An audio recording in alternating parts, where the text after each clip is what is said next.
Eh, Voy a tratar de ser breve porque creo que si no vamos a empezar a repetirnos con los mismos conceptos y no es la idea. En diciembre, cuando acepté este desafío de ocupar esta posición la gente de PCI, hablamos de muchos proyectos y de muchas eh,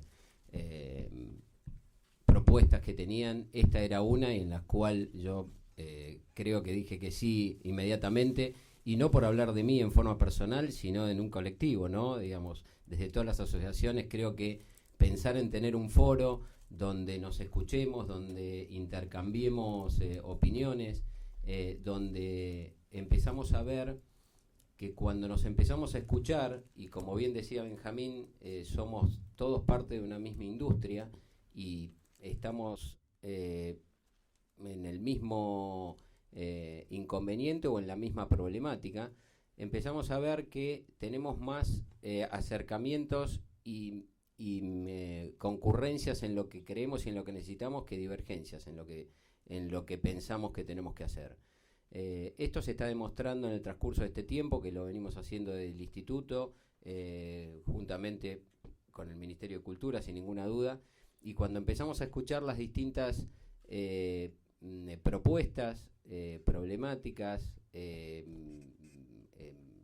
del sector, desde la producción, desde la distribución, desde la exhibición, desde las distintas provincias, empezamos a ver que tenemos algunos patrones comunes, algunos temas que son comunes a todas las jugadores de la industria, y lo que sí tenemos que hacer clara y concretamente es ver cuál es la problemática, así como decía bien Fernando Madedo, es analizar puntualmente qué necesita cada región de nuestro país para crecer y para desarrollarse. No es lo mismo lo que necesita Misiones, lo que necesita Tierra del Fuego, lo que necesita Córdoba. Y estamos en ese camino, y creo que se abrió una instancia de diálogo que es más que interesante, es más que motivador. El foro me parece que es un puntapié fundamental para el escucharnos. Escucharnos orgánicamente, quiero decir, en la organización del foro, la idea es que no sea un grupo de autoayuda en el cual nos venimos a escuchar y nos vamos a casa después diciendo, bueno, me liberé, ya conté todos mis problemas, traté de no escuchar mucho al otro porque yo me voy muy cargado, que cada uno resuelva sus problemas, pero ya nos escuchamos, entonces hacemos el próximo foro, o es el primero del próximo, que será el primero, en vez de llamarse foro audiovisual, tendrá otro nombre y volverá a ser el primero de una acción.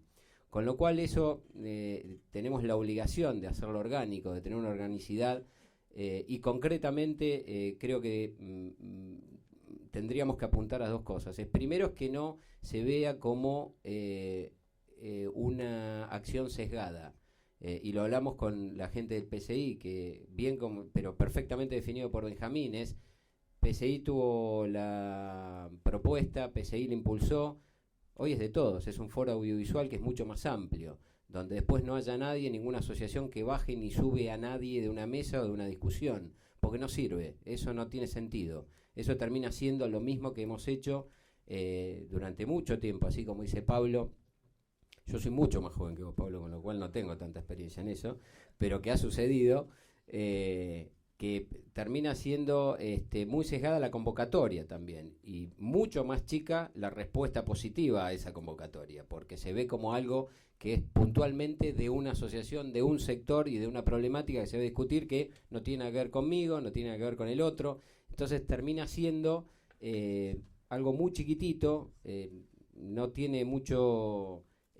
puede ser que tenga sentido para esa parte, pero digo, no estaríamos desaprovechando una gran oportunidad, y creo que en este momento todos estamos coincidiendo que este foro audiovisual tiene que ser de todos, y de todos tenemos la obligación de hacerlo orgánico, y nosotros desde hoy lo que puntual y eventualmente a mí me toca como presidente del Instituto de Cine es impulsarlo y tratar de llevar a que el segundo foro tenga fecha después de la terminación de mañana. El segundo punto es que para no hacer una reunión de autoayuda, realmente tiene que haber conclusiones después del foro. Porque cuando no hay conclusiones y no hay plan de acción, queda todo muy diluido, muy lavado, se ven un montón de situaciones, van a aparecer en una mesa, vamos a hablar no sé, 14 problemas. Si queremos encarar los 14 problemas todos juntos y con las mesas que hay, que son más que interesantes, porque tienen una representatividad de todo el sector, como bien decía Pablo, que no se había dado anteriormente, si le sumamos a 10 temas que se hablarán en cada mesa, por la cantidad de mesas vamos a tener 80 temas, 90, 100. Si queremos encarar los 100 temas, no vamos a tener nada. Entonces, yo lo que les propongo de cada mesa, y me meto en la organización y en lo que está establecido, pero digo, es una propuesta para ver que elijamos uno o dos temas y que después haya una conclusión, una acción y un responsable para seguir uno o dos temas que surjan de la mesa, que probablemente sean urgentes y no importantes, o será un urgente y uno importante, pero que sirvan para ir desarrollándolos a futuro. Entonces, con ese horizonte, con ese objetivo de ampliar este foro audiovisual y hacerlo de todos, darle organicidad, tener conclusiones y planes de acción, me parece que es un gran comienzo. Gracias.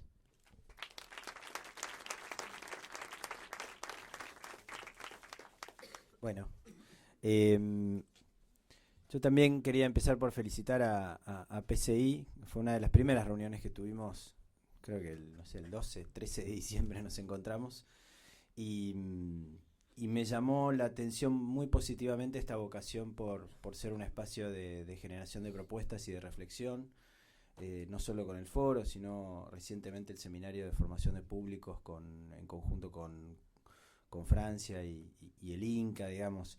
Claramente hay ahí una vocación, insisto, por la reflexión que me parece muy positiva, y una generosidad, como bien decíamos, por abrir estos espacios y después liberarlos de alguna manera a que sean de todo el sector. Así que felicitaciones. La verdad es que es muy interesante tener estos espacios porque en general no los tenemos. Yo hace poco en la presentación del anuario del Inca en Malva decía que era una reunión que parecía muy aburrida porque estábamos presentándonos estadísticas, presentándonos números, en un evento donde había actrices, actores, directores, digamos, todo el glamour del cine se juntaba justamente para lo que es muy poco glamoroso, pero al mismo tiempo es tan importante, que es entender al propio sector desde adentro. Porque sin esos números no tenemos ninguna forma de saber, digamos, no tenemos un mapa, no sabemos hacia dónde estamos yendo. Y de alguna manera es lo mismo que nos convoca el día de hoy. En general, lo que vemos, y no solo en el caso particular del cine, sino de todos los sectores vinculados a la cultura, es que Argentina tiene grandes instituciones culturales que corresponden a un país importante, con una larguísima tradición cultural, con una identidad tan fuerte como es Argentina. Además del Inca, ustedes saben que tenemos un Instituto de Fomento para el Teatro, uno más reciente para la música, tenemos el Fondo Nacional de las Artes, tenemos una institución que tiene 150 años, que es la Comisión Nacional de Bibliotecas Populares, que la fundó Sarmiento y que hoy apoya a 2.000 bibliotecas populares en todo el país. Es decir, Argentina realmente tiene todas estas instituciones, pero a la vez estas instituciones muchas veces caen, y no lo digo por el Inca justamente porque es todo lo contrario, pero caen exclusivamente en entenderse a sí mismas como organismos de fomento, exclusivamente. Es decir, tomo un porcentaje del presupuesto público y lo distribuyo hacia el propio sector en función de determinados factores, digamos. Y la verdad es que si bien es una de sus tareas centrales, por supuesto, en el caso de cada una de estas instituciones, porque para eso existen, para fomentar el desarrollo de un sector vinculado a la cultura, es solo una parte de su tarea. Si nos perdemos la posibilidad de tener un espacio de reflexión, de pensamiento estratégico, estas instituciones tienden a la gestión inercial, a que se hacen las mismas cosas porque se hicieron siempre de esa manera, y a que nadie esté pensando qué es lo que va a pasar después. Entonces, tener este tipo de espacios nos parece absolutamente central porque, digamos, como bien decía Alejandro, muchas veces nos quedamos discutiendo lo urgente, que por algo es urgente y nos tapa, por supuesto, y nos perdemos la posibilidad de discutir lo importante, que es hacia dónde estamos yendo y cómo nos preparamos para ir en esa dirección.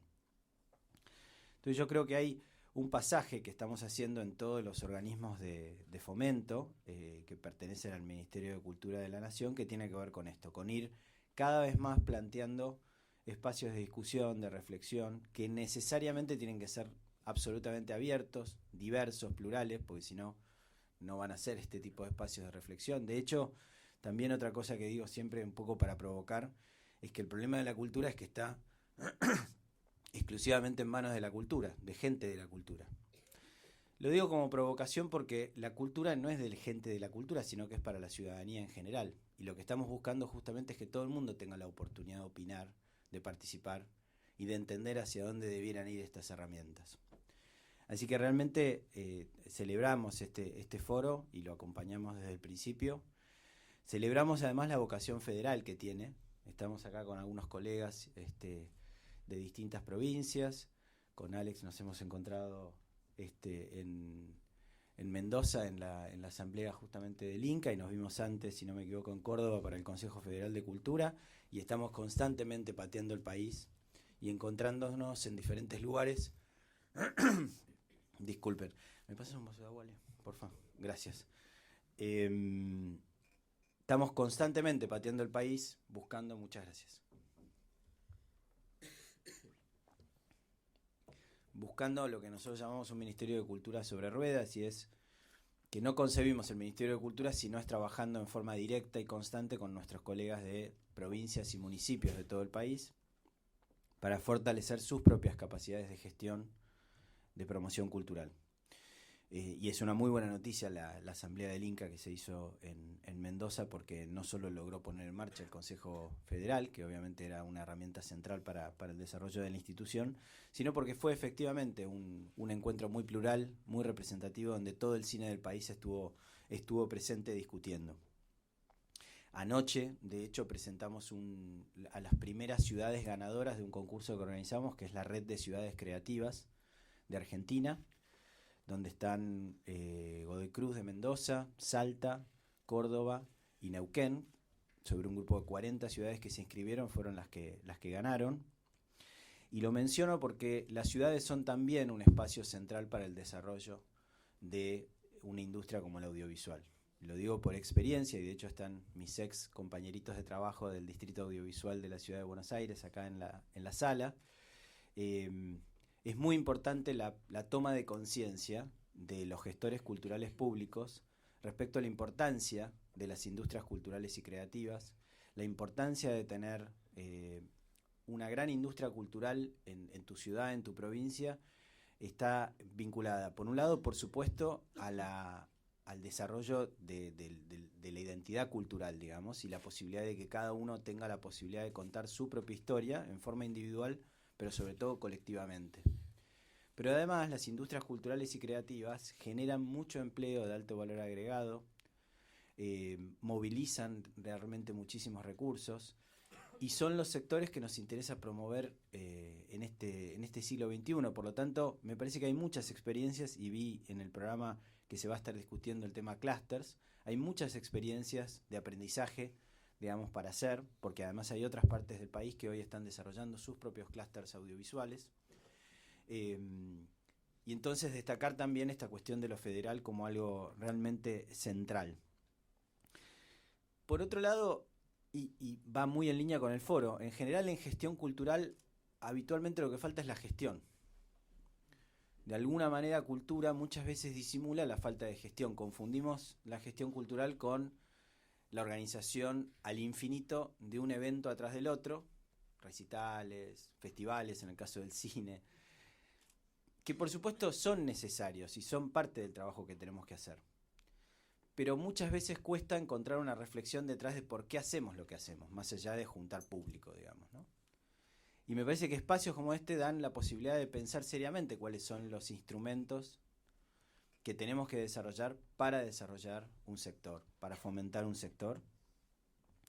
Y de vuelta, ayer veía en el Facebook del INCA, y lo vi a la noche además en la televisión, en el noticiero, este concurso que sacamos ahora para que los propios niños, en realidad adolescentes, nos ayuden a pensar cómo hacer para que más chicos vean cine argentino. Y me pareció una muy buena iniciativa, porque la verdad es que estamos todos muy viejos y que efectivamente hay que preguntarles a los que saben, digamos, y tener la valentía de decir, la verdad es que yo no lo sé, digamos, y que en todo caso lo que quiero es generar una plataforma donde todo el mundo pueda venir y opinar en igualdad de condiciones.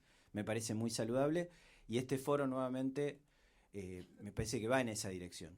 Y como pedido, más allá de que no me voy a poder quedar a las 2 jornadas, pero va a haber alguien de nuestro equipo tomando notas, digamos, y minutas, y obviamente coincido con Alejandro respecto a la necesidad de tener propuestas concretas.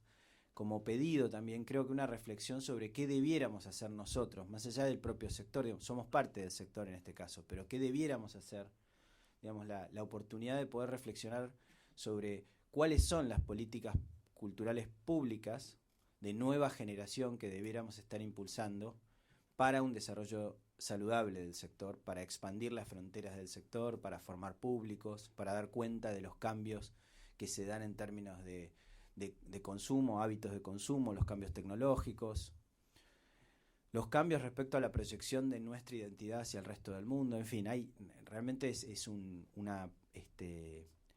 una tarea fascinante la que tenemos por delante, y el listado de temas que van a abordar ustedes da cuenta de eso. Pero se los digo, y creo que hay una responsabilidad, así como siempre lo digo, nosotros como servidores públicos no tenemos la obligación de responder individualmente a los reclamos de cada uno, pero definitivamente tenemos la obligación de responder a los reclamos colectivos, porque eso implica que ya hubo de alguna manera una agrupación de intereses de parte de un sector, una reflexión alrededor de los problemas del sector y una puesta en común de esos problemas. Y entonces tenemos la obligación de responder a esa expresión colectiva, digamos, de intereses. Y no solo la obligación, sino que para nosotros es fundamental en términos de ida y vuelta, digamos. Así que, para concluir, decirles que realmente estamos muy entusiasmados por este foro, que si bien nosotros tenemos una mirada convergente porque creemos que los formatos son cada vez menos importantes, y no hablo solamente dentro del mundo audiovisual, entre sus diferentes formatos, sino en el mundo de la cultura en general, porque hay cada vez más expresiones artísticas híbridas que cruzan distintos lenguajes, distintos formatos. Entonces, si bien intentamos tener desde el Ministerio de Cultura una mirada cada vez más convergente, nos interesa mucho la reflexión individual y la posibilidad de generar propuestas alrededor de estos temas. Así que simplemente volver a felicitarlos a todos y agradecerles también la invitación que nos hicieron desde el principio a acompañarlos con esta iniciativa. Muchas gracias. ¿Ya? Bueno, realmente agradecido a la organización, a la gente de PCI. Está buena esta iniciativa, que podamos encontrarnos y comenzar a plantear algunos puntos de trabajo como país, y desde la mirada de los distintos sectores, ¿no? O sea, del Estado y las organizaciones ciudadanas que estamos trabajando en la cultura y en el audiovisual. Siempre que hablábamos de esto y poníamos muchas veces el ejemplo del Congreso Brasilero de Cine, que fue uno de los espacios que en Brasil reúne a todas las asociaciones que están vinculadas al audiovisual y al cine, en mesas de trabajo, en grupos de trabajo, y que una de las cosas que hizo fue, por ejemplo, dar lugar al nacimiento del Ancine. Así que me parece que este es un espacio que necesitamos fortalecer y sacar provecho. Bueno, nosotros en Misión estamos cristalizando un proceso que también inicia un espacio para la planificación de una política audiovisual dentro del Estado provincial. Para hacer un poco de historia, esto, bueno, es un espacio que viene impulsado desde las asociaciones y desde las organizaciones de Misiones, que son dos las que existen: la Asociación de Productores Cinematográficos Red de Realizadores de Misiones, y Aramis, la Asociación de Realizadores Audiovisuales y Multimediales, sumado, digamos, a todo el apoyo de los colectivos de la región, como el Espacio de ANEA y el Espacio Norte Audiovisual, que constantemente han estado acompañando también Han estado acompañando los distintos espacios que hubieron previos a la sanción de la ley, de foros y de espacios de discusión, o sea que el instituto busca también desde Misiones contemplar una mirada regional. Me pongo un poco más así nos vemos. Tiene una particularidad, la ley se sanciona en 2014, se reglamenta en 2015 y se pone en funcionamiento este año. Tiene una riqueza que es un instituto colegiado, entonces hay un representante del Poder Ejecutivo, que es el lugar que me toca ocupar, que preside el Consejo Directivo, hay un representante de los sindicatos presentes en la región de la actividad, en la provincia, perdón, de la actividad. Hay un espacio de la universidad y la ley divide a la provincia en 4 regiones, genera un registro provincial del audiovisual y de cada una de las regiones en cada una de las regiones se elige un consejero directivo que va al consejo directivo. Entonces, el consejo directivo está integrado por 7 personas que son las que definen el plan de trabajo y acción del instituto. Esto está bueno porque también tiene en su conformación ya el concepto de una política participativa. Así que justamente esta semana que viene estamos en proceso de elección de los consejeros regionales. Hemos hecho un censo audiovisual en la cual se han registrado 470 personas que están vinculadas a la actividad en la provincia, que se lo hizo también de una manera amplia porque también el instituto no es un instituto de fomento a la producción, sino que es un instituto que contempla la producción, la exhibición, la distribución, la formación, la investigación, la comercialización, y que busca el desarrollo de la actividad desde distintos aspectos, desde lo comunitario, desde lo industrial y desde lo artístico, o sea, buscar un equilibrio y contemplar estos distintos aspectos que tiene la actividad. Con respecto también un poco a la historia del instituto, fue central también para su consolidación, para consolidar la discusión en la provincia, el espacio que generó el programa Polos Audiovisuales Tecnológicos, porque el programa Polos Audiovisuales Tecnológicos, que tuvo distintos resultados en cada una de las regiones y provincias, en Misiones particularmente fue interesante porque logró esta idea que tenía de sentar a la mesa en lo que era el nodo Misiones a la interdisciplinariedad, y digo, más que la interdisciplinariedad, a los distintos sectores. Entonces estaban los sindicatos, las asociaciones, y eso fue, por ejemplo, ese espacio fue el que empezó a organizar el Foro de Políticas Audiovisuales Provinciales en la Cámara de Diputados, y que eso fue clave, digamos, para que después llegar a la cristalización de la ley.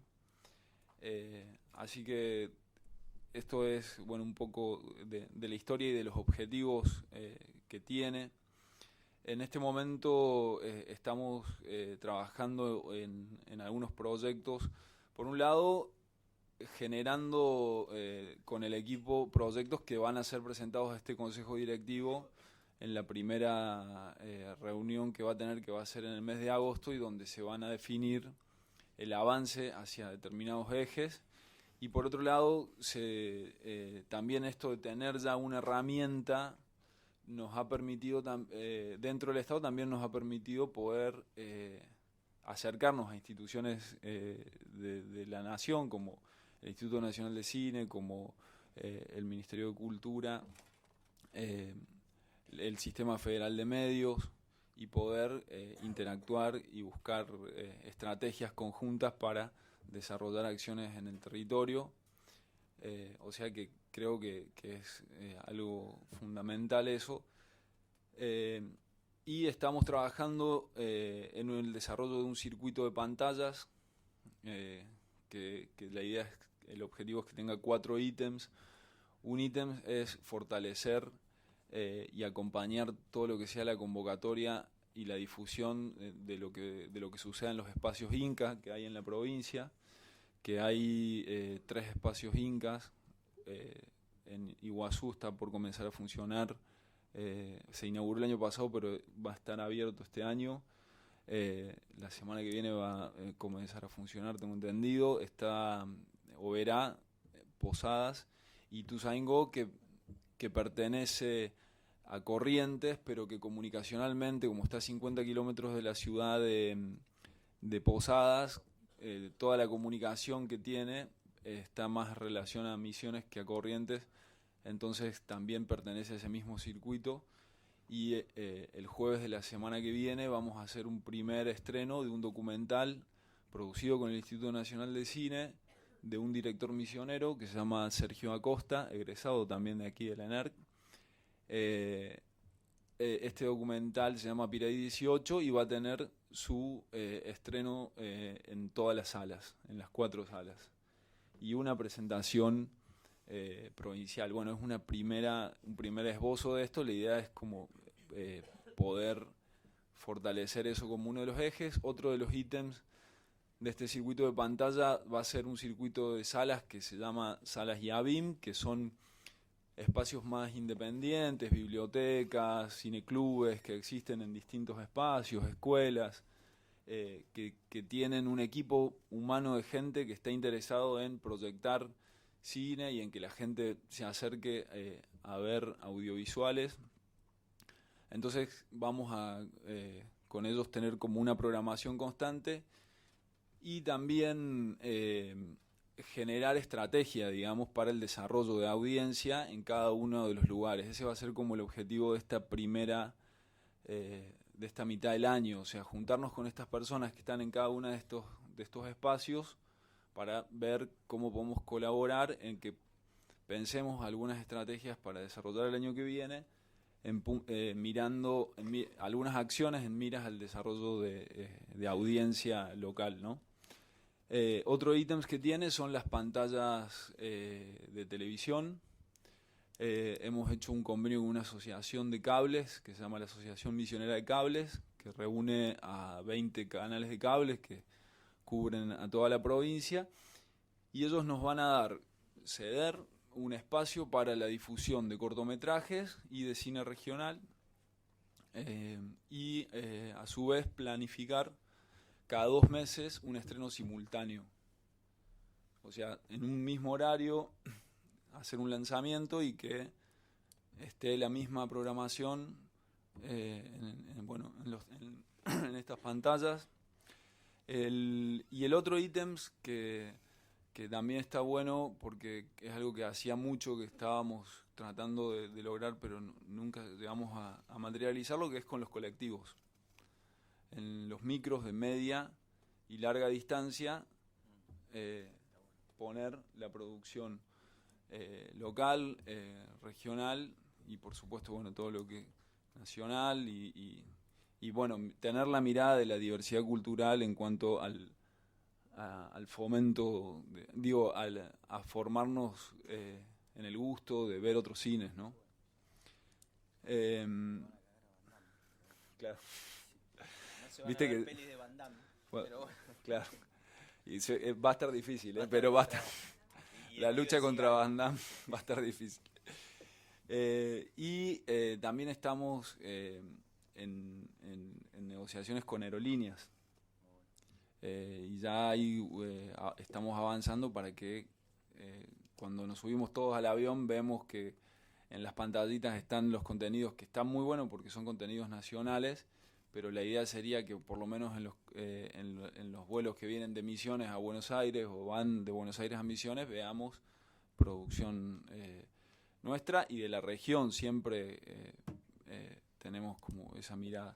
Así que bueno, eso es lo que estamos trabajando en miras a la exhibición, a la distribución, con la pregunta también de cómo vamos a desarrollar estrategias de sustentabilidad y sostenibilidad, porque todos estos espacios hasta el momento son espacios de difusión en los que todavía digamos no hay pautas comerciales ni tampoco se está pagando por la distribución, por la exhibición de esas obras. Entonces eso es un punto que hay que empezar a investigar, a trabajar y a ver cómo vamos a lograr esto.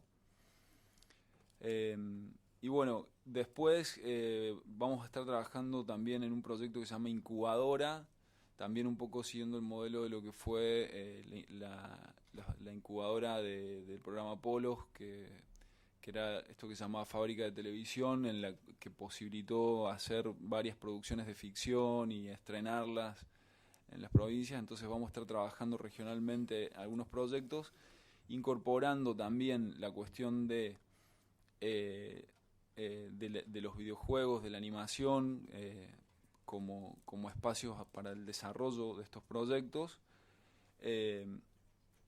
Y el trabajo también siguiendo la iniciativa de lo que es el FICSOR, que es un festival que ha tenido su primera edición hace poco, y que es el Festival de Cine Sordo. O sea, hay un montón de personas sordas en la Argentina que están excluidas de ver contenidos y que en realidad terminan viendo sobre todo películas subtituladas extranjeras, ¿no? Entonces, lo que nosotros quisiéramos desde el instituto es poder, logramos ahora tener un recurso para que Federico Síquez, que es un realizador egresado, no me acuerdo ahora de qué universidad aquí de Buenos Aires, pero estudió cine y es sordo, que pueda ir él a misiones cada 15 días a trabajar con un grupo de personas sordas que quiera formarse como productores audiovisuales para empezar a tener un impulso en ese sentido.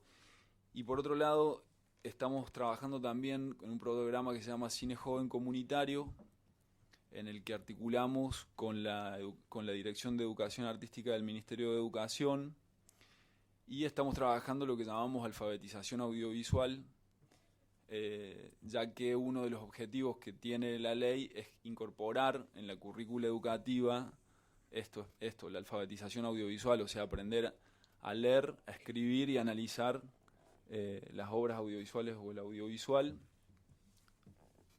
El tiempo. Bueno, y esto es en lo que estamos trabajando, así que abierto en estos días para intercambiar ideas. Y una cosa a remarcar es el lugar de los festivales en las provincias, porque en este caso esta ley nace en el espacio de Loberán Cortos, o sea, esa discusión nace en el espacio de Loberán Cortos, y como Loberán Cortos, Huácara, Cine del Apacho, Video Jujuy Cortos, Santiago del Video, un montón de espacios que están en las provincias, que son festivales chicos, son espacios fundamentales para discutir y generar alternativas que luego se vuelven política de Estado.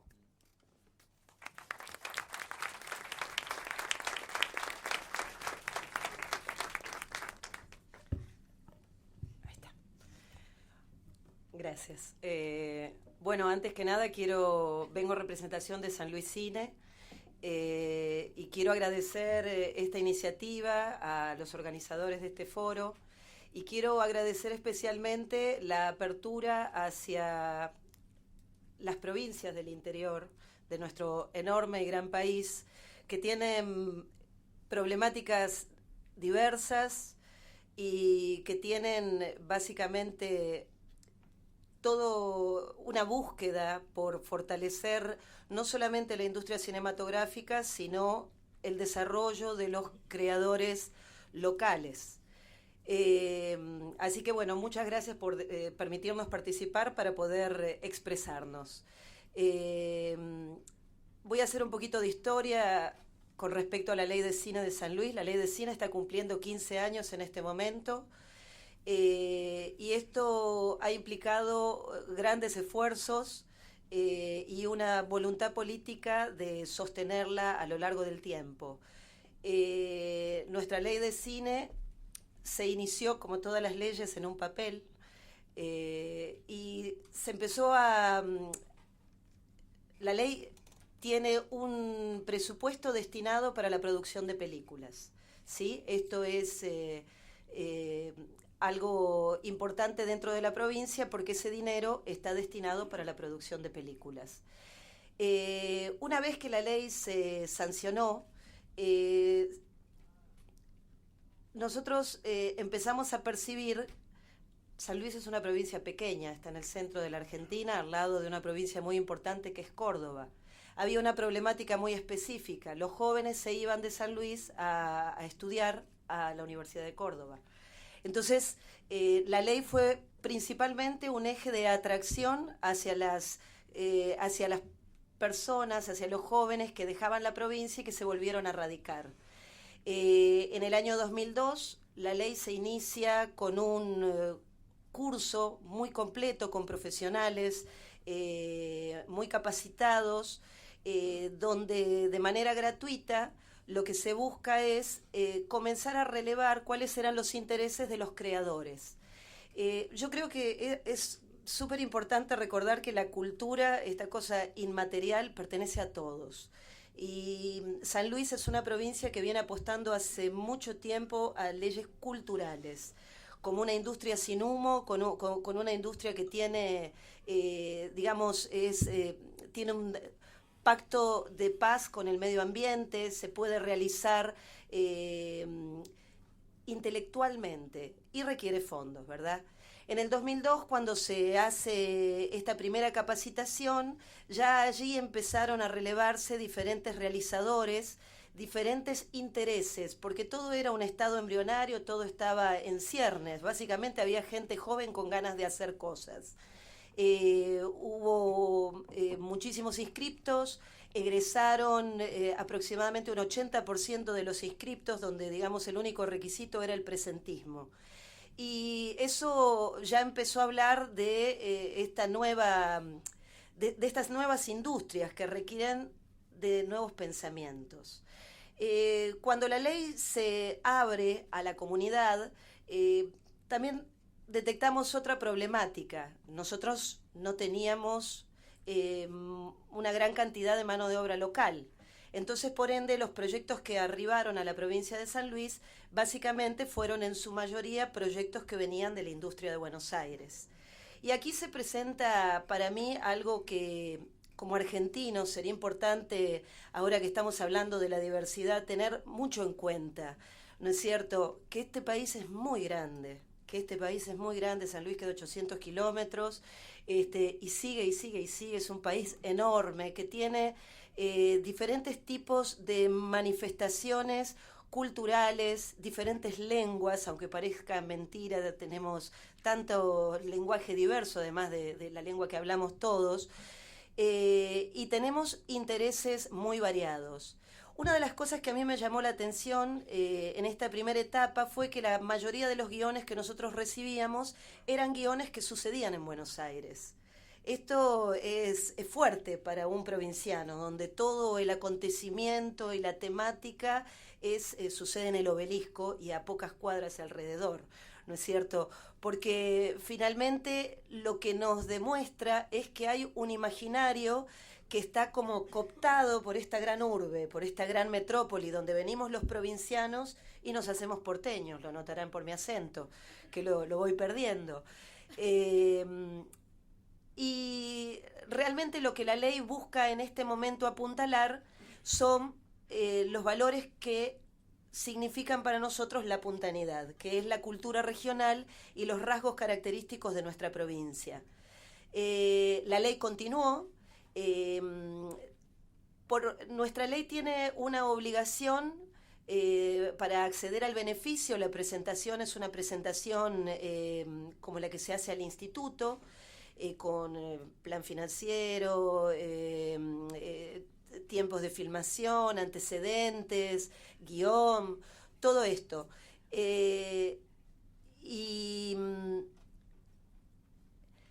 Nosotros lo que fuimos viendo es que nos costaba incorporar la mano de obra local.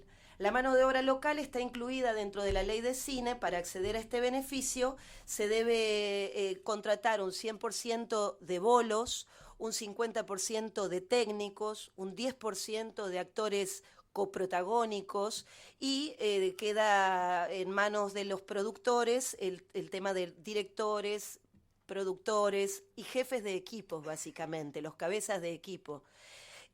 Pero lo que también fuimos viendo es que nos costaba incorporar a nuestra gente, porque había una resistencia muy fuerte desde el productor que tenía que ver con el desconocimiento de la tarea.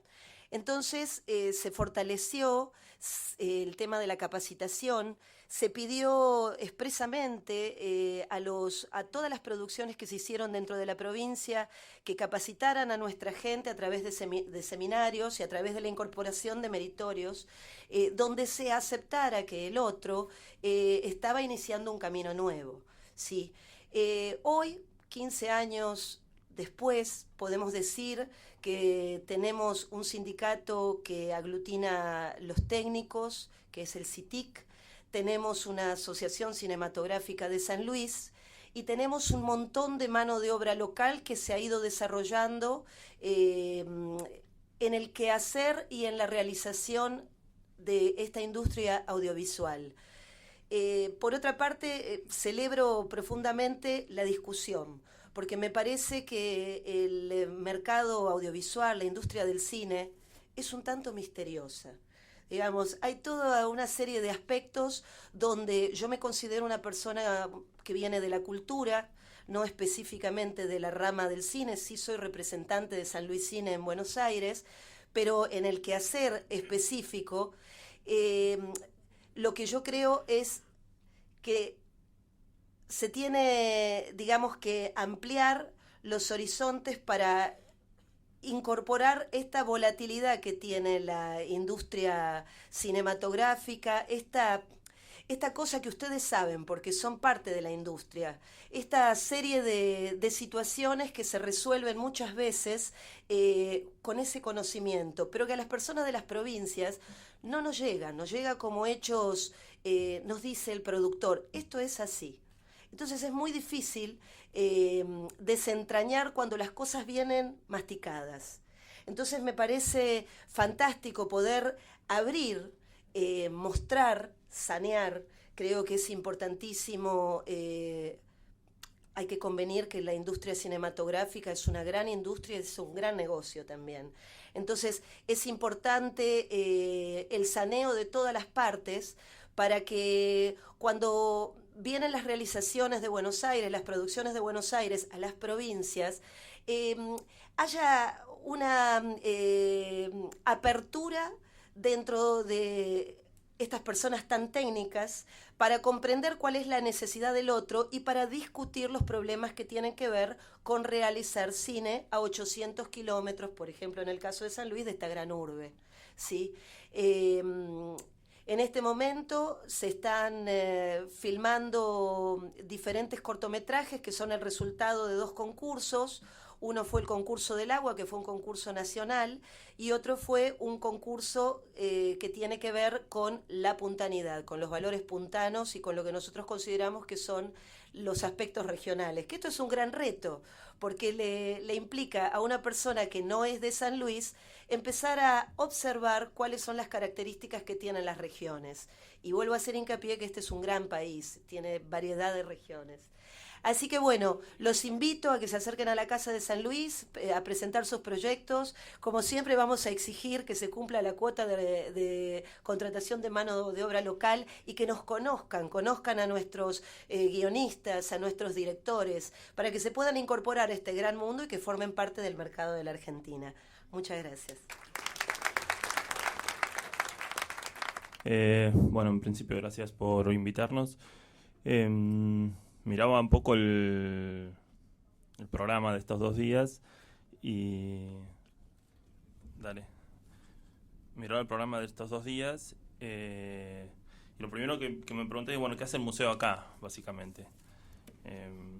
Miró, bueno, las distintas cámaras, asociaciones, todos los grupos, ¿no?, que van a formar parte de estas 2 jornadas, y un poco me da la impresión que el museo es una voz aislada, ¿no?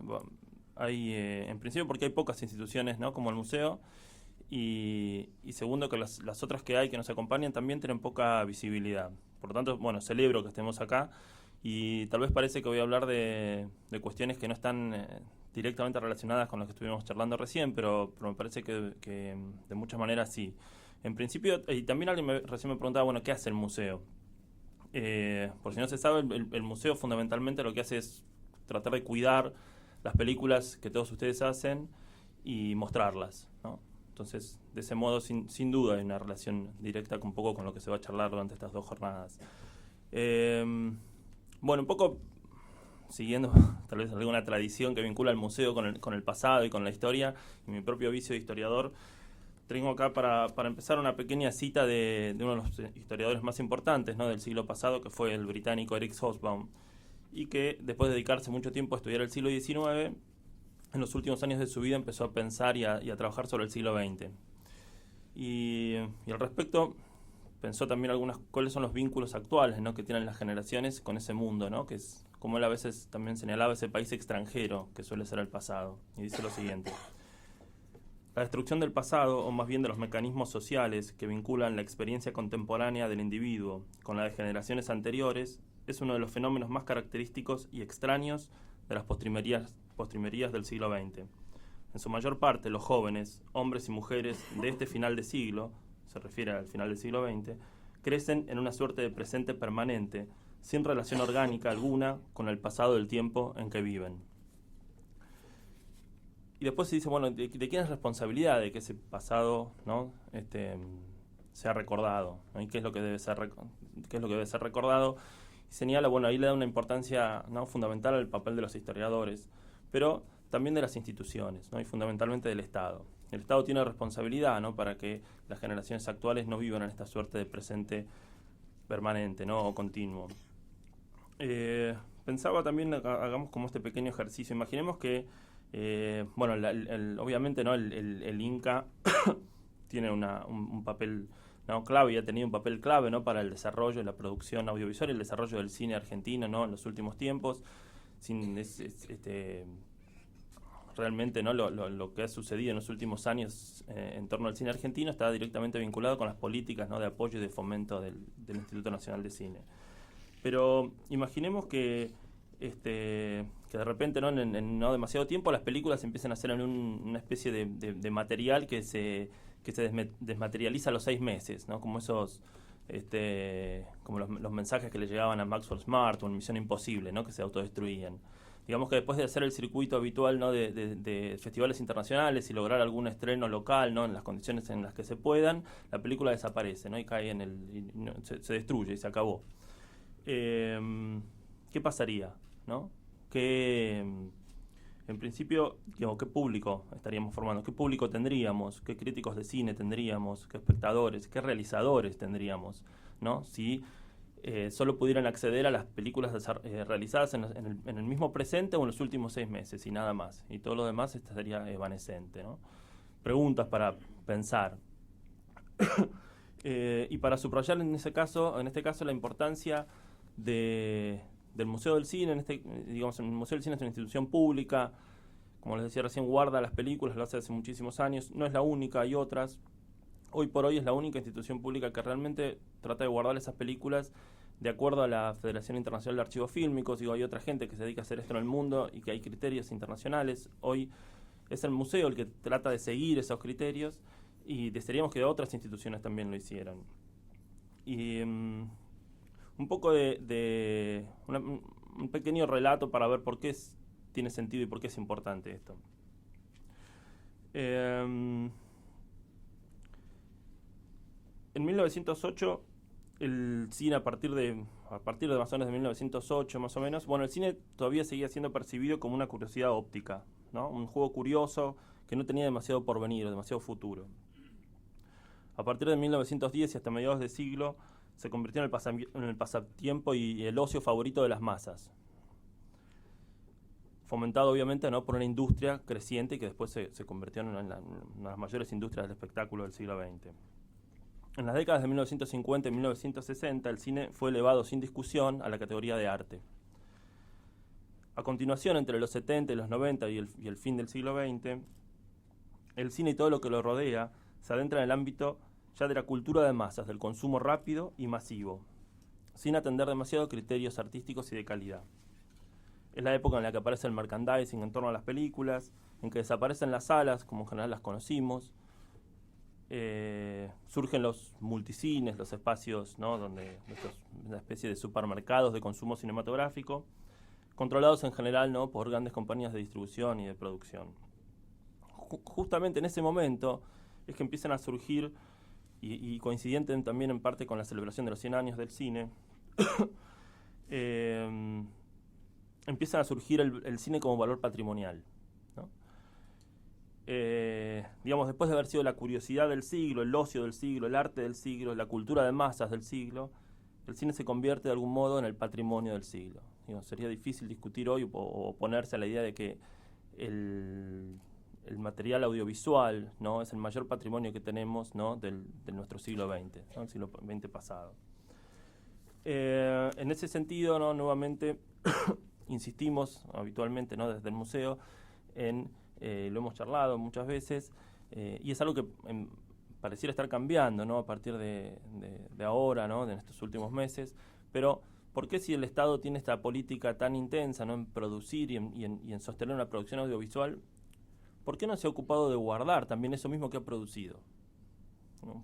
¿Por qué se celebra tanto, ¿no?, esa producción del presente, esa idea de, en parte, uno supone, bueno, hay una industria ahí de ese lado, hay una industria vinculada a los festivales de cine, ¿no?, a las salas de exhibición, y a un supuesto también de que los espectadores también son parte, ¿no?, de ese flujo donde solo importa el presente, donde solo se quieren ver películas recién hechas.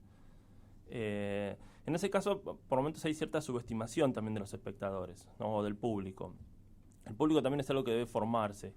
Y sin duda, bueno, hoy hay una tensión. Antiguamente se creía muy claramente y muy firmemente, estoy hablando de hace 70 u 80 años, que la formación del público, que la educación del público era tarea y responsabilidad absoluta del Estado, ¿sí? Pero con el correr del siglo XX el Estado empezó a tener competencia en esa formación, ¿no?, en ese campo educativo. No, sin duda el cine, la televisión y hoy la web, ¿no?, se convirtieron en fabulosos competidores del Estado, ¿no?, en la formación del público. Nadie hoy puede decir que uno se educa solamente en la escuela, ¿no? Se educa en la televisión, se educa en la web, ¿no? Generaciones anteriores también nos educamos en el cine. El Estado tiene que tener un rol activo en ese sentido, no como en tensión o en competencia con esos otros espacios educativos y formadores, sino integrándolos, ¿no?, y pensando políticas que puedan ser orgánicas, ¿no?, con esos espacios.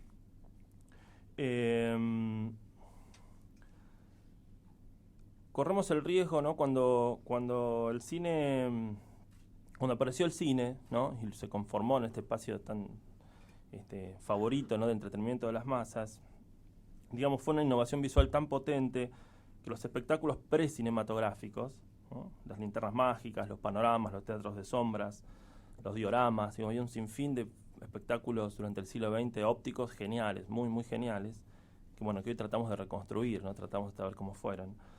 Esos espectáculos quedaron olvidados rápidamente. Digamos, el cine fue como una especie de ola avasallante, ¿no?, que echó por tierra con todos esos otros espectáculos ópticos y audiovisuales. Hoy, un siglo más tarde, la mayoría de las personas desconoce que antes del cine hubo una larga tradición de espectáculos visuales que forjaron lo que hoy llamamos cine. Esta es una situación que puede repetirse dentro de pocos años, cuando nadie, excepto 4 o 5 eruditos, sepa absolutamente nada del cine, de su tecnología, de sus obras maestras, de sus directores, de sus actores, de su industria. La rápida expansión de las nuevas tecnologías y los cambios que supone pueden llevarnos a un futuro de olvido generalizado. En ese sentido, la importancia de los museos del cine, de las filmotecas, se torna fundamental para dar a conocer a las nuevas generaciones ese pasado, actualizarlo, ¿no?, mantenerlo presente, que no sea solo simplemente elementos o rémoras del pasado, sino que las películas vuelven, como se ha señalado, se hemos señalado en algún otro momento, cada vez que se pasan, digamos, es un acto del presente, no es un acto del pasado, cuando se pasan películas antiguas. Y es rol, ¿no?, de esas instituciones con el Estado, ¿no? De crear espectadores críticos y formados, digo, a la vez, no solo que conozcan esas películas que se hicieron, sino también poder, hoy frente a la luz, frente a la increíble inflación de imágenes a las que estamos sometidos, es importante tener un espectador crítico que pueda seleccionar. Si alguien frente a Google o frente a cualquier instancia, en un mismo festival de cine, no puede hacer una selección criteriosa, ¿no? de todas esas imágenes que se le ofrecen, está literalmente perdido. No lo va a hacer solo, digamos, nuevamente responsabilidad del Estado, de esas instituciones que tienen vínculos con el Estado, de formarlos. En este sentido y trabajando un poco en torno a esto, el museo desarrolla, ¿no? digamos, políticas de formación de espectadores, hacemos ciclos de cine, pasamos las películas, talleres, ¿no? donde tratamos de educar, ¿no? en torno a cómo se hacían las películas antes, cómo se hacen hoy. Pero también estamos desarrollando ahora un trabajo buscando, bueno, un poco en torno a lo que se estuvo hablando acá, de federalizar esta idea, ¿no? Digamos, hasta ahora el Museo del Cine guarda estas películas que se hicieron en la Argentina durante el siglo XX y la actualidad, pero ha tenido pocas conexiones con otros espacios donde puede haber películas, donde puede haber instrumentos vinculados al cine. En función de eso, tratando de resolver eso, en un momento durante mucho tiempo tuvimos la idea de bueno que todas las películas tienen que estar concentradas en un archivo, ¿no? en un único archivo. Hoy pensamos que sí, que tiene que haber un archivo nacional, ¿no? donde se guarden las películas y se cuiden. Pero ese no necesariamente tiene que estar concentrado en un único espacio. Si no, estamos pensando en la existencia de un archivo nacional, ¿no? vinculado a la preservación audiovisual, pero que pueda estar radicado, ¿no? en las distintas provincias. Lo que necesitamos simplemente es una red que nos permita integrarnos y a la vez una política homogénea y información respecto a cómo esas películas deben guardarse, cómo deben circular, cómo se deben volver a ver. Digamos, hay un montón de criterios que hace que las películas del pasado no se proyectan y no se exhiben del mismo modo que las del presente. Toda esa información, ¿no? permitiría armar una verdadera cinemateca nacional o un espacio, ¿no? que cuide las películas a nivel nacional, sin la necesidad de que las películas no se concentren en un único lugar.